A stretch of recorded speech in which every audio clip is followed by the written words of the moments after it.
গাইবান্ধার গোবিন্দগঞ্জ উপজেলায় একটি গুরুত্বপূর্ণ সড়ক এখন হাজারো মানুষের দুর্ভোগের কারণ। প্রয়োজনীয় সংস্কার ও রক্ষণাবেক্ষণের অভাবে কোচাশহর ফাঁসিতলা সড়কটি এখন যান চলাচলের প্রায় অযোগ্য হয়ে পড়েছে। গোবিন্দগঞ্জের কোচাশহর চারমাথা মোড় থেকে ফাঁসিতলা বাজার পর্যন্ত প্রায় ৬ কিলোমিটার দীর্ঘ এই সড়কটি খুবই ব্যস্ত।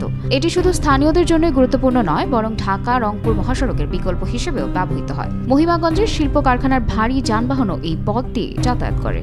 কয়েক বছর আগে এলজিইডি থেকে একবার এই সড়কটি সংস্কার করা হয়েছিল। এরপর আর কোনো উন্নয়ন কাজ হয়নি। ফলে প্রতিদিন truck, CNG, autorickshaw, easy bike সহ অসংখ্য যানবাহন চলাচলের কারণে কার্পেটিং উঠে গিয়ে বড় বড় গর্তের সৃষ্টি হয়েছে। সম্প্রতি টানা বৃষ্টিতে পরিস্থিতি আরও ভয়াবহ হয়েছে।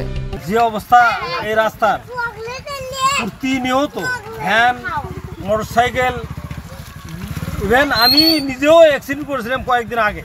ইউনো ডিসি মহোদয়ের কাছে একটা আবদার, আমাদের এই রাস্তাটা যান সাময়িকের জন্য সংস্কার করে দেয়, তাহলে আমরা তো কিছু উপকৃত হব।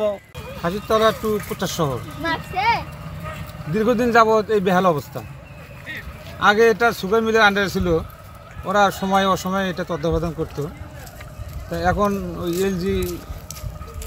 এলজিইডি আন্ডারে যাওয়াতে এই রাস্তার মনে হয় কেউ আসে কিনা মনে হয় না।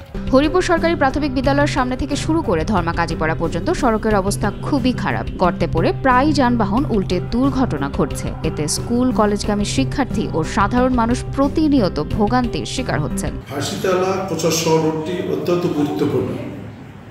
আমি পূর্বে বলেছি এই রাস্তাটির জন্য সর্বোচ্চ চেষ্টা করেছি টেন্ডারের জন্য। ইতিমধ্যে টেন্ডারের প্রক্রিয়া হয়েছে। ইতিমধ্যে ভারী বর্ষণ হওয়ায় রাস্তাটি অনুপযোগী এবং চলার অনুপযোগী হয়ে গেছে। যে কোনো মুহূর্তে দুর্ঘটনা হচ্ছে। তাই আমি জরুরি ভিত্তিতে আমার ইউনিয়নের ফান্ড থেকে হোক বা উপজেলা প্রশাসন ফান্ড থেকে হোক আমি মেরামত করে দেওয়ার জন্য চেষ্টা করব, যেন দুর্ভোগ যেন না হয়। এলাকাবাসীর অভিযোগ, সড়কটি মেরামতের জন্য এলজিইডি কর্তৃপক্ষকে বারবার জানানো হলেও কোনো সাড়া মিলছে না। তাদের দাবি, জরুরি ভিত্তিতে সড়কটি সংস্কার করা হলে হাজারো মানুষের দুর্ভোগের অবসান হবে। নাজনীন নিসা, আনন্দ টিভি।